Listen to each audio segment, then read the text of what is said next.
ఇప్పుడు మీరు ఫస్ట్ నుంచి చూడండి ఏసీ వోల్టేజ్ అంటే తెలిసింది, తర్వాత దాన్ని స్టెప్ అప్ స్టెప్ డౌన్ చూసారు కదా.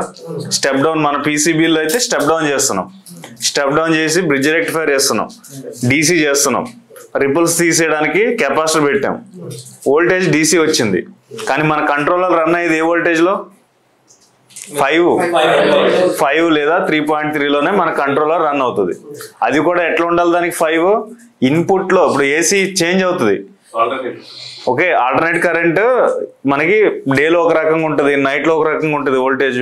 అది ఫిక్స్డ్ కాదు, అంటే అది రెగ్యులేటెడ్ కాదు. అది రెగ్యులేటెడ్ అంటే కాన్స్టెంట్గా ఏం మారినా అది మారదు, కానీ అది కాదు. అది మనకు అవుట్పుట్లో మనం క్యాలిక్యులేషన్స్ అన్ని చేసిన తర్వాత 14 or 15 వస్తుంది. ఆ 14 నైట్లోనేమో ఎక్కువ వస్తుంది. ఎందుకు? నైట్లో వోల్టేజ్ ఎక్కువ ఉంటుంది, డేలోనేమో తక్కువ వస్తుంది, వోల్టేజ్ తక్కువ ఉంటుంది. సో దాని గురించి ఏం చేస్తామంటే మనం కంట్రోలర్కి కాన్స్టెంట్ వోల్టేజ్ ఇవ్వడం కోసం ఈ వోల్టేజ్ రెగ్యులేటర్స్ని వాడతాం. స్టెబిలైజర్ వేరే, స్టెబిలైజర్ కాన్స్టెంట్ ఇవ్వదు కదండి. బ్రిడ్జ్ రెక్టిఫైర్ కి తర్వాత వాడతాం. బ్రిడ్జ్ రెక్టిఫైర్ తర్వాత డీసీ అయిపోయిన తర్వాత అన్ని తర్వాత మొత్తం ప్యూర్ డీసీ అయిపోయిన తర్వాత మనకు విఅవుట్ వస్తుంది కదా. ఆ విఅవుట్ తీసుకెళ్ళి దీనికి ఇస్తాం. దీనికి ఇచ్చిన తర్వాత దీని నుంచే కంట్రోలర్కి వెళ్తుంది, దీని తర్వాతనే వెళ్తుంది కంట్రోలర్కి, దీని తర్వాతే కంట్రోలర్కి. ఇది పోతే కంట్రోలర్ ఆన్ అవ్వదు, ఇది పోతుంది కూడా, ఓకేనా. ఇప్పుడు రెగ్యులేటర్ గురించి ఇప్పుడు ఎందుకు చెప్తున్నానంటే ఇది యాక్చువల్గా రెసిస్టర్స్ కదా టాపిక్. ఇప్పుడు రెగ్యులేటర్స్ ఎందుకు చెప్తున్నా అంటే రేపు మీరు చేసేది సెన్సార్ సర్క్యూట్. మన పీసీబీస్లో సెన్సార్ సర్క్యూట్ మొత్తం 5 volt మీదే ఉంటుంది. ఎందుకంటే ఏదైతే కంట్రోలర్ వోల్టేజో అదే వోల్టేజ్ తోటి సెన్సార్ సర్క్యూట్ కూడా ఉంటుంది. సెన్సార్ సర్క్యూట్ ఎట్లా ఉంటుంది? మీరు ఇప్పుడు దా క్యాలిక్యులేషన్ చేశారు కదా, అదే వోల్టేజ్ డివైడర్, ఓకేనా. సో అక్కడ 5 volts కావాలి. 5 volts కావాలంటే మీ దగ్గర కూడా 5 volts కావాలి. సో రెగ్యులేటర్ గురించి తెలుసుకుంటే 5 volts దాంతో ఎట్లా చేయొచ్చు అనేది మీకు రెగ్యులేటర్స్ అన్ని ఇచ్చాం, ఓకేనా. చూడండి, voltage regulator normal through hole అయితే ఈ షేప్ ఉంటుంది, ఎస్ఎండి అయితే ఈ షేప్ ఉంటుంది, ఓకేనా. ఇంకా చిన్నవి ఉంటాయి, ఈ షేప్ కూడా ఉంటుంది ఎస్ఎండిలో. ఇట్లా 8 pins ఉంటాయి, కానీ దీంట్లో మీకు యూజ్ చేసేది 3: we in, ground, we out, ఓకేనా. ఇట్లా కూడా ఉండొచ్చు, ఇట్లా కూడా ఉండొచ్చు, ఇట్లా కూడా ఉండొచ్చు, ఎట్లయినా ఉండొచ్చు, ఓకేనా. అది పీసీబీలో ఉన్నప్పుడు మీరు దాని నంబర్ చూడాలి. లేదంటే వి ఇన్ పాజిటివ్ నెగిటివ్ రెండు దీని దగ్గరికి వెళ్తున్నాయి అంటే ఇది centre pin ground, first pin input, last pin output. Output అంటే రెగ్యులేటెడ్ వోల్టేజ్, ఓకేనా. ఎన్సిఎన్ ఉంది కదా, అక్కడ కనెక్షన్ అవసరం లేదు అని, నో కనెక్షన్, నాట్ కనెక్టెడ్, ఏదైనా సరే ఇవి ఏం అవసరం లేదు. Ground, V in, V out.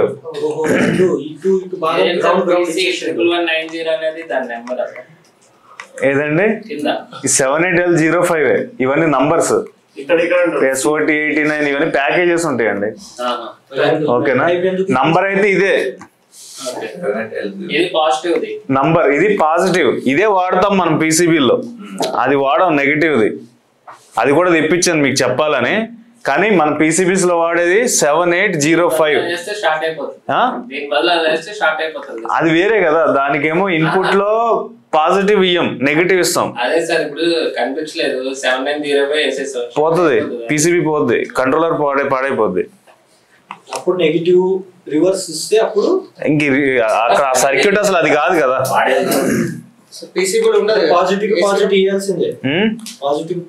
Positive వేయాలి, నెగిటివ్ వేయాలి. మీరు డేటా షీట్ చూడండి, ఇంతకుముందు ఎవరు హీట్ సింక్ ఫిక్స్ చేస్తారో దానికి అడిగారు.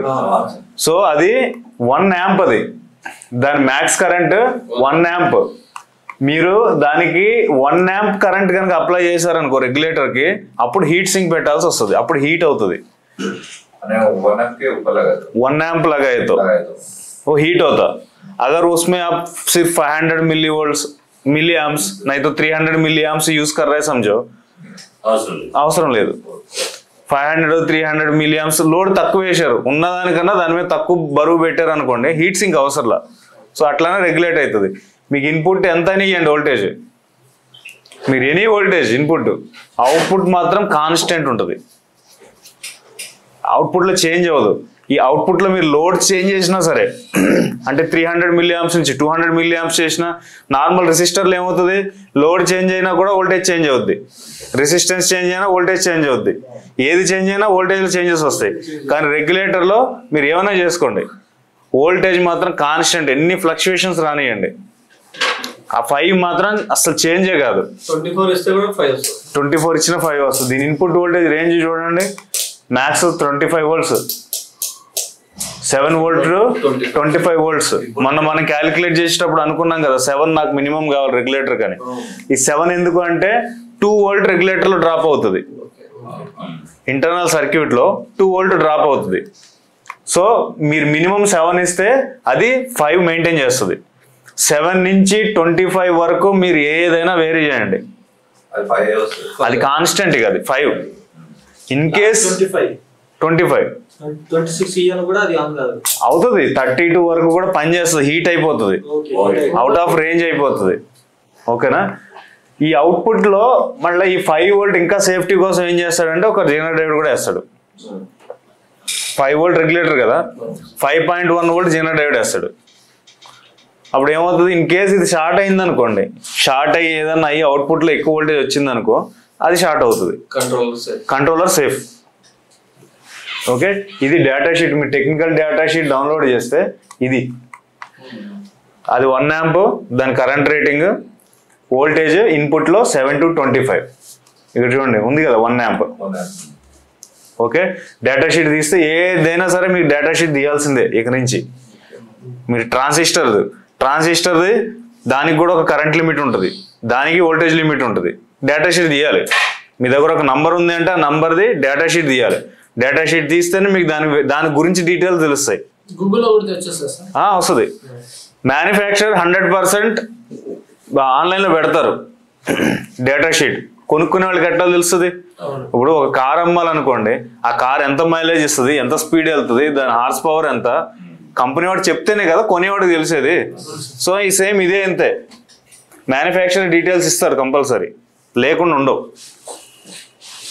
ఇది వేరే టైప్ రెగ్యులేటర్ 1117 LM 1117 ఇవి కూడా PCBs లో ఉంటాయి ఇది కూడా రెగ్యులేటరే దీని పిన్ కాన్ఫిగరేషన్ డిఫరెంట్ ఉంటుంది దీని పిన్ కాన్ఫిగరేషన్ చూడండి ఇక్కడేమో V in ground V out వచ్చిందా సెంటర్ లో గ్రౌండ్ ఉంది ఎప్పుడు ప్యాకేజ్ ఏదైనా కానీ ఇక్కడ కూడా సెంటర్ లో గ్రౌండ్ ఉంది 7-8 అబ్బా 7-9 వేసావు దాంట్లో 7-8 నాకు కావాల్సింది 7805 రెగ్యులేటర్స్ 7-9 7-8 కూడా ఉంటాయి చూడు లేదంటే మన దగ్గర తీసుకుంటా 7805 కావాలి ఇప్పుడు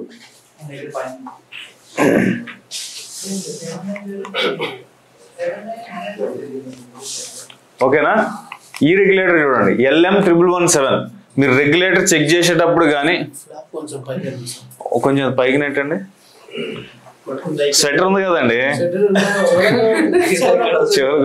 పైకి లేపండి అది కొంచెం లేదంటే ఆపేనా వేసి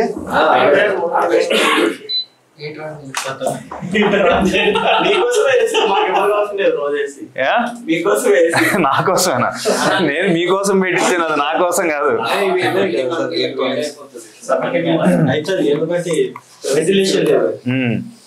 చూడండి ఇది LM 1117 దీనికి అవుట్పుట్ సెంటర్ ఓకేనా ఇన్పుట్ అటు లాస్ట్ ఉంది రైట్ సైడ్ గ్రౌండ్ ఇక్కడ ఉంది గ్రౌండ్ డివైడెడ్ బై ADG అని రాశాడు కదా దాని అర్థం నార్మల్ గా మన సర్క్యూట్ లో గ్రౌండే కనెక్ట్ ఉంటుంది ఈ ADG ఏంటంటే అడ్జస్ట్మెంట్ ఇన్ కేస్ మీరు ఈ ఇచ్చిన వోల్టేజ్ కాకుండా ఇంకా మీరు పెంచాలనుకోండి అప్పుడు ఏం చేయాలంటే సేమ్ మళ్ళీ వోల్టేజ్ డివైడర్ వేసి గ్రౌండ్ నుంచి దీనికి వోల్టేజ్ అడ్జస్ట్ చేశారనుకో వేరియబుల్ రెసిస్టర్ పెట్టి అవుట్పుట్ లో వోల్టేజ్ వేరే అవుతుంటుంది ట్రాన్స్ఫార్మర్ ఉంది బ్రిడ్జ్ రెక్టిఫైర్ ఉంది కెపాసిటర్స్ తర్వాత రెగ్యులేటర్ గ్రౌండ్ చూసారా నెగటివ్ కనెక్ట్ ఉంటుంది గ్రౌండ్ ఓకే, పాజిటివ్కి ఇన్, అవుట్పుట్ ఎక్కడికైతే మనకు లోడ్స్ కావాలో రెగ్యులేటర్ మన దేనికి వాడతాం, కంట్రోలర్కి, మెయిన్లీ కంట్రోలర్. ఓకేనా, ఇప్పుడు మీకు అందరికి 5 volts వచ్చిందా రెగ్యులేటర్ కనెక్ట్ చేస్తే? అందరికి 5 వచ్చింది కదా, రేపటి నుంచి డైలీ కనెక్ట్ చేయాలి రెగ్యులేటర్. ఓకే, రెగ్యులేటర్ కనెక్షన్స్ దగ్గర అసలు ఏమాత్రం కన్ఫ్యూజన్ కాకూడదు. పీసీబీలో వేసినప్పుడు కూడా గ్రౌండ్ ప్రాపర్ కనెక్టెడ్ ఉండాలి.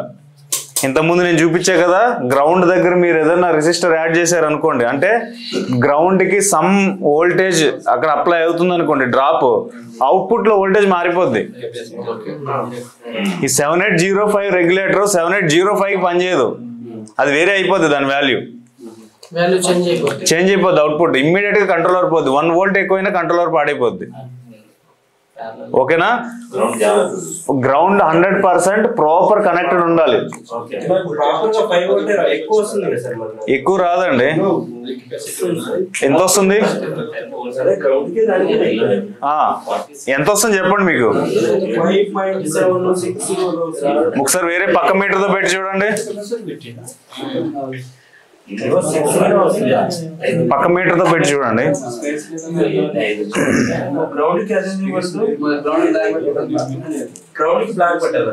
గ్రౌండ్ అంటే బ్లాక్ కదండి, మైనస్ గ్రౌండ్ బ్లాక్, గ్రౌండ్ అన్నా మైనస్ అన్నా బ్లాక్, నెగిటివ్ అన్నా బ్లాక్ పోయి ఉంటుంది రెగ్యులేటర్. ఇదండి అది వేరే ఐసీ, అది ఐసీ, అది వేరే. ఎప్పుడైనా సరే రెసిస్టర్స్, కెపాసిటర్స్, ఇండక్టర్స్ దగ్గర పర్టికులర్ వాల్యూ. ఇంటిగ్రేటెడ్ సర్క్యూట్ వచ్చేసరికి ఇదేంటిది, ఇది ఒక ఇంటిగ్రేటెడ్ సర్క్యూట్, ఇది ఒక రెగ్యులేటర్. ఆ రెగ్యులేటర్ లోపల మళ్ళీ వేరే సర్క్యూట్ ఉంటుంది.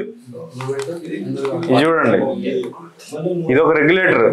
చూడండి, దీనికి ఇక్కడ ఒక రెసిస్టర్స్ ఉన్నాయా సపరేట్ గా, ఇక్కడ కెపాసిటర్స్ ఉన్నాయి కదా, ఇవంతా కలిపి దాంట్లో ఉంటాయి లోపల. వచ్చిందా?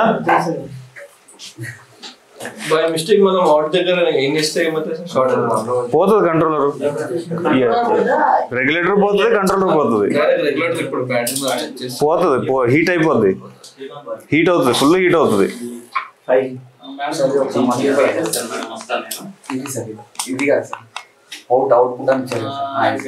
ఇది ఈ రెగ్యులేటర్ రాకముందు ఉన్న LM317 అనే రెగ్యులేటర్. ఈ LM317 ఏంటంటే కరెంట్, ఇప్పుడు అది మనం 1 amp అనుకున్నాం కదా, ఇది అప్ టు 1.5 to 2 amps వరకు లోడ్ వేసుకోవచ్చు దీని మీద. కాకపోతే ఏంటంటే ఇది రెడీమేడ్ ఇట్లా ఉండదు, సర్క్యూట్ చేసుకోవాలి. ఆ రెగ్యులేటర్కి ఇక్కడ ఇది వేరియబుల్ రెసిస్టర్ వేసి మనం ఎంత కావాలంటే అంత అవుట్పుట్ వోల్టేజ్ని మార్చుకోవచ్చు. మనకు కావాల్సిన సర్క్యూట్ని బట్టి, కరెంట్ని బట్టి. ఇక్కడేమో ఇది కరెంట్ కంట్రోల్ రెసిస్టర్ అవుతుంది, ఇది వోల్టేజ్ కంట్రోల్ రెసిస్టర్ అవుతుంది. ఇది సర్క్యూట్ మనం చేసుకోవాలి. మనం చేసుకున్న దాన్ని బట్టి input voltage, output voltage decide అవుతాయి. ఇది ఇప్పుడు ఎవరు వాడట్లా, ఇప్పుడు వచ్చే సర్క్యూట్స్లో మొత్తం అంతా ఇదే. ఇది కానీ లేదా ఇది కానీ. ఓకేనా, మీరు ట్రేస్ ఎట్లా చేయాలంటే 5 volt కంపల్సరీ ఇట్లా సర్క్యూట్ ఉంటుంది కదా, ట్రాన్స్ఫార్మర్ ఉంటుంది, రెక్టిఫైర్ ఉంటుంది, కెపాసిటర్ ఉంటుంది. ఈ పాజిటివ్ ట్రేస్ చేసుకుంటూ వెళ్తే రెగ్యులేటర్ దొరుకుతుంది. లేదంటే మీకు చూడగానైనా కూడా ఇట్లాంటిది ఏదైనా ఉంది అంటే స్టార్టింగ్లో అదే రెగ్యులేటర్ ఉంటుంది. నంబర్ చూడాలి, అదే నంబర్ ఉందనుకోండి 7805. నంబర్స్ కొన్నిసార్లు కంపెనీల్లో వేరే వేరే ఉండొచ్చు, నంబర్స్ వేరే వేరే ఉండొచ్చు. మేబీ కొన్ని కంపెనీల్లో ఎక్కువ వచ్చేది అయితే ఇదే. వేరే నంబర్ ఉన్నా కూడా మీరు చూసుకోవాల్సింది సెంటర్ పిన్ గ్రౌండ్ ఉందా కదా, ఈ పిన్ ఇన్పుట్ ఉందా లేదా, అవుట్పుట్ 5కి వెళ్తుందా లేదా. ఎక్కడో చోట పీసీబీలో రాస్తాడు 5 అని, లేదంటే కెపాసిటర్స్ ఉంటాయి ఆ 5 సర్క్యూట్లో. అట్లా ట్రేస్ చేసుకోవాలి. ఇన్పుట్ ఉందా లేదా, అవుట్పుట్ వస్తుందా లేదా. అవుట్పుట్ రాకపోవడానికి రీజన్స్ ఏముంటే, ఒకటి కంట్రోలర్ షార్ట్, లేదంటే జనరల్ డయోడ్ షార్ట్, ఏదైనా షార్ట్ ఉండొచ్చు. అప్పుడు అవుట్పుట్లో వోల్టేజ్ రాదు, అప్పుడు ఇది హీట్ అవుతుంది కూడా, అప్పుడు ఇది ఫుల్గా హీట్ అవుతుంది కూడా. అప్పుడు ఈ పిన్ను లిఫ్ట్ చేసి చూసుకోవాలి ఈ రెగ్యులేటర్ బాగుందా లేదని. రెగ్యులేటర్ కూడా వోల్టేజ్ లేదనుకోండి, పిన్ లిఫ్ట్ చేసిన తర్వాత కూడా మీకు ఇక్కడ వోల్టేజ్ రావట్లేదు అనుకో అవుట్పుట్ పిన్లో, అప్పుడు ఇది పోయినట్టు. అప్పుడు వేరే రెగ్యులేటర్ వేస్తారు. అయినా వోల్టేజ్ రాకపోతే ఆ షార్ట్ ఎక్కడుందో చెక్ చేసుకుంటారు. నెక్స్ట్ చెక్ చేయాలంటే ఏం చేయాలి, షార్ట్ ఎక్కడుందో ఇట్లాంటి పవర్ సప్లై పెట్టుకుని వోల్టేజ్ ఇచ్చి బయట నుంచి చెక్ చేసుకోవాలి. ఎంత పడితే అంత ఇవ్వకూడదు. రెగ్యులేటర్ వాల్యూ ఎంత ఉంది 5 అంటే అక్కడ 5 వోల్ట్ కంట్రోల్ సప్లై అని, 3.3 ఉంది అంటే 3.3 అని. ఇప్పుడు LM 1117 ఉంది కదా, దీంట్లో LM 1117 అని నంబర్ ఇచ్చి కింద 3.3 అని రాస్తాడు, అంటే అది 3.3 వోల్టేజ్ రెగ్యులేటర్ అని. 5 అని ఇచ్చిందంటే 5 అని. ఓకేనా, నంబర్ని బట్టి మనం డేటా షీట్ చూసుకుని ఐడెంటిఫై చేసుకోవాలి. మీకు రెగ్యులేటర్లో చూడండి ఇన్ని వోల్టేజ్లు ఉంటాయి, 1.2, 1.8, 2.2, 3.3, 4.5, 5, 6, 9, 12. అవుట్పుట్స్ ఇవన్నీ. 0.8 కూడా ఉంటుంది. ఇవన్నీ కంట్రోలర్స్ కోసమే. ఇక్కడ వరకు కంట్రోలర్స్ కోసం 5 వరకు.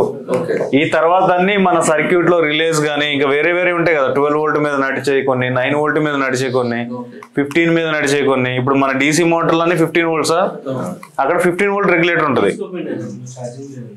7815 దాని నంబరు, సింపుల్.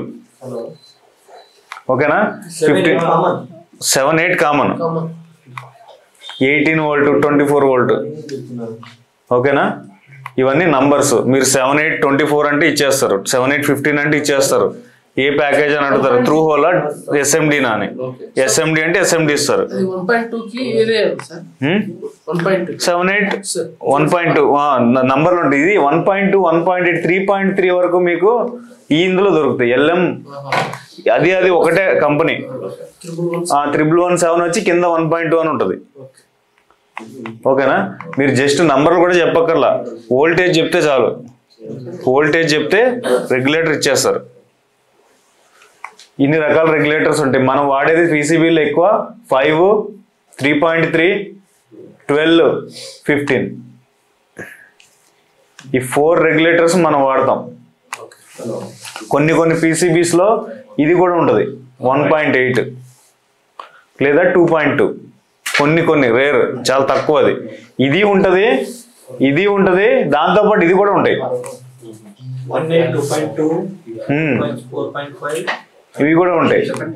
సో మనం అది రెగ్యులేటర్ అని మనం ఐడెంటిఫై చేయగలగాలి. ఎట్లా తెలుసు? ఫెయిల్ అవుట్పుట్ లో షార్ట్ ఉంటే ఫెయిల్ అవుతాయి, లేదంటే హై వోల్టేజ్ వస్తే ఫెయిల్ అవుతాయి. ఇంత ముందు మనం చూసారా, దాని రేంజ్ ఎంత 25 వోల్ట్. మనం పెంచితే అవుట్పుట్ లో పెరిగిందా?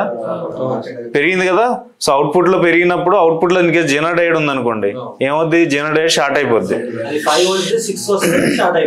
షార్ట్ అయిపోతుంది. షార్ట్ అయిన తర్వాత రెగ్యులేటర్ ఏమవుద్ది, షార్ట్ అవుద్ది. అంత హై వోల్టేజ్ లో మీకు అవుట్పుట్ షార్ట్ అయినప్పుడు ఏమవుతుంది, రెగ్యులేటర్ హీట్ అయిపోద్ది కదా. అట్లా పోయే ఛాన్స్ ఉంటాయి.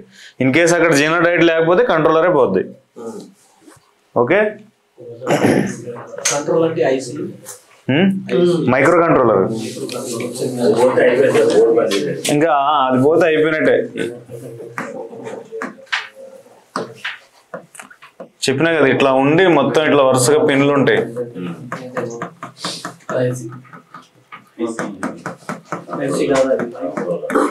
ఐసీనే. ఐసీ అంటే ఇంటిగ్రేటెడ్ సర్క్యూట్. ఇంటిగ్రేటెడ్ సర్క్యూట్ ఒక 2-3 ఒకటి కన్నా ఎక్కువ ట్రాన్సిస్టర్లు, ఒకటి కన్నా ఎక్కువ రెసిస్టర్లు, అట్లా కొన్ని కాంపోనెంట్స్ కలిపి ఒక చిప్ మీద పెడితే అది ఐసీ అంటారు.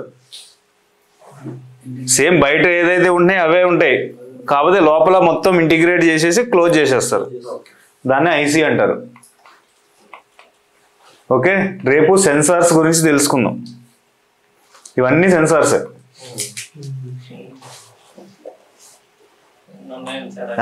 ఇన్ని రకాలు ఉన్నాయి, ఇంకా మనకు తెలియని ఎన్ని ఉన్నాయో తెలియదు. మనకు తెలిసినైతే ఇవి ఇవన్నీ థర్మిస్టర్సే. థర్మిస్టర్ సింబల్ ఇది. రేపు PCBలో థర్మిస్టర్ పెట్టి అది ఎట్లా పనిచేస్తుందో చూద్దరు, కానీ దాని సర్క్యూట్స్ ఎట్లా ఉంటాయి PCBs లో. ఓకేనా, ఇవన్నీ అవే మనం వాడుతుంది. ఇదే ఇవి కూడా ఉంటాయి, మనకు తెలియవు, అవి మీకు తెలియవు యాక్చువల్గా. ఇది కూడా ఉంటుంది, ఇది కూడా ఉంటుంది, ఇది ఉంటుంది, ఇది ఉంటుంది, ఇవి ఉంటాయి. ఇవన్నీ మన PCBs లో ఉంటాయి. మీకైతే ఇది బాగా తెలుస్తుంది. ఓకేనా, ఇవన్నీ ఉంటాయి. మీకు జనరేటర్స్ లో అయితేనేమో ఇవి ఉంటాయి. ఇవి కాయిల్ సెన్సర్లే. థ్రెడ్డింగ్ టైప్ ది కూడా. ఇది థ్రెడ్డింగ్ టైప్ ది మీకు జనరేటర్స్ లో వాటిలో వస్తాయి, సెన్సార్స్ ఉంటాయి అక్కడ కూడా. ఇవి కూడా ఉంటాయి పీసీబీస్ లో, మీకు తెలీదు. ఇది సెన్సార్ అనుకోరు, జనరేటర్ అనుకుంటారు అందరూ. ఇది సెన్సారే, ఓకేనా? ఇది సెన్సార్. రేపు మీకు ఇచ్చేది ఈ సెన్సార్ నేను చెక్ చేయడానికి. నెగటివ్ టెంపరేచర్ కోఎఫిషియంట్ చెప్పాను కదండి. థర్మోస్టాట్ వేరే, ఇవి కాదు. ఇవన్నీ ఇవి కూడా అంటే సెన్సార్ అనం కానీ దీన్ని థర్మిస్టర్ అనాలి. వీటన్నిటిని థర్మిస్టర్, ఓకే అండి. ఇది ఒక థర్మిస్టర్, దీని పని వేరే. పీసీబీలో ఎన్టీసీ వేరే పని, ఇది పీటీసీ పని వేరే. ఎన్టీసీ ఏం చేస్తుంది, ఇట్లా ఈ షేప్ లో ఉన్నాయనుకోండి, పీసీబీస్ లో ఉంటాయి. పీసీబీ ఇవ్వండి. ఇది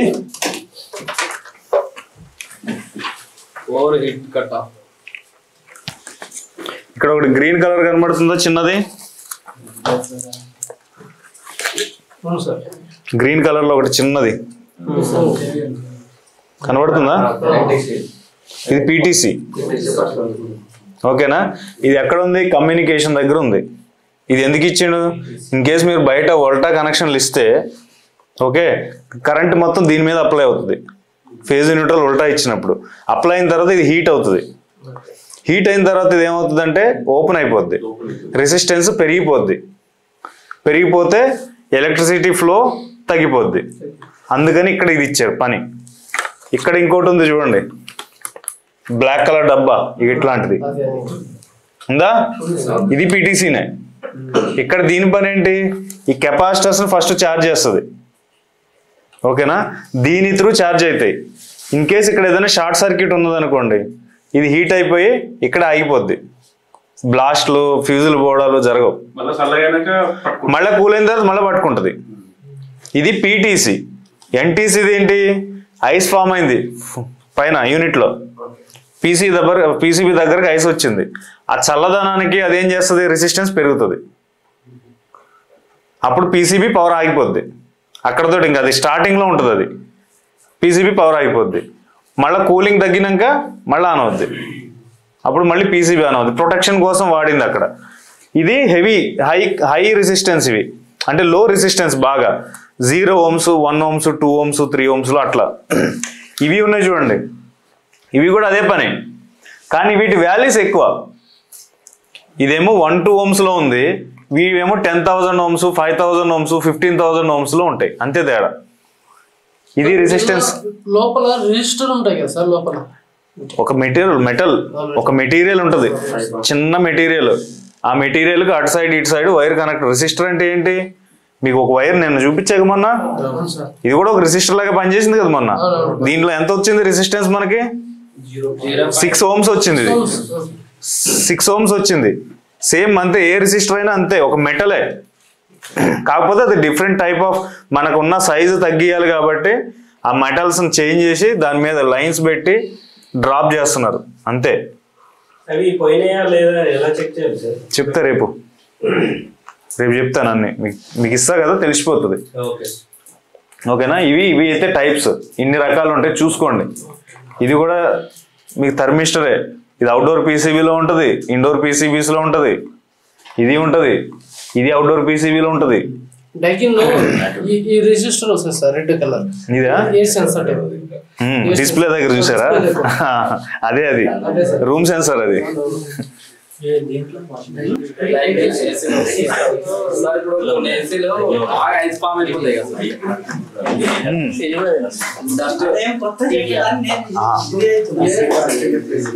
అది కాదు, అది ఎంఓవి. ఇది డిపెండెంట్ రెసిస్టర్ కదా. ఇది కూడా, ఇవన్నీ డిపెండెంట్ రెసిస్టర్స్. ఇది డిపెండెంట్ రెసిస్టర్ అని అర్థం. డిపెండెంట్ రెసిస్టర్ ఇది ఎక్కడ ఉంది? ఇప్పుడు వోల్టేజ్ లో ఉంది. సో ఇది వోల్టేజ్ డిపెండెంట్ రెసిస్టర్ అని అర్థం.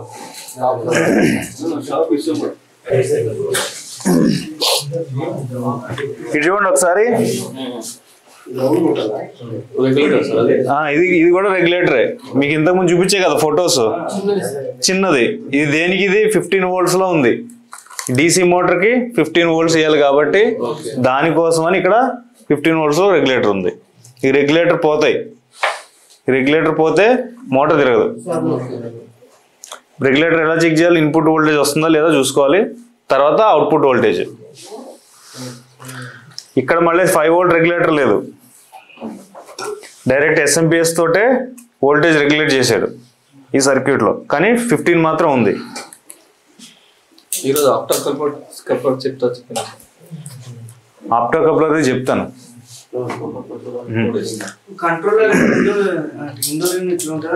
ఈ డివైడర్స్ అయిపోయిన తర్వాత చెప్తాను. ఈ రెగ్యులేటర్ ఇచ్చింది ఏంటంటే మీకు తెలియాలని, రేపు అది చేసినప్పుడు 5 volts పెట్టాలి కదా అని.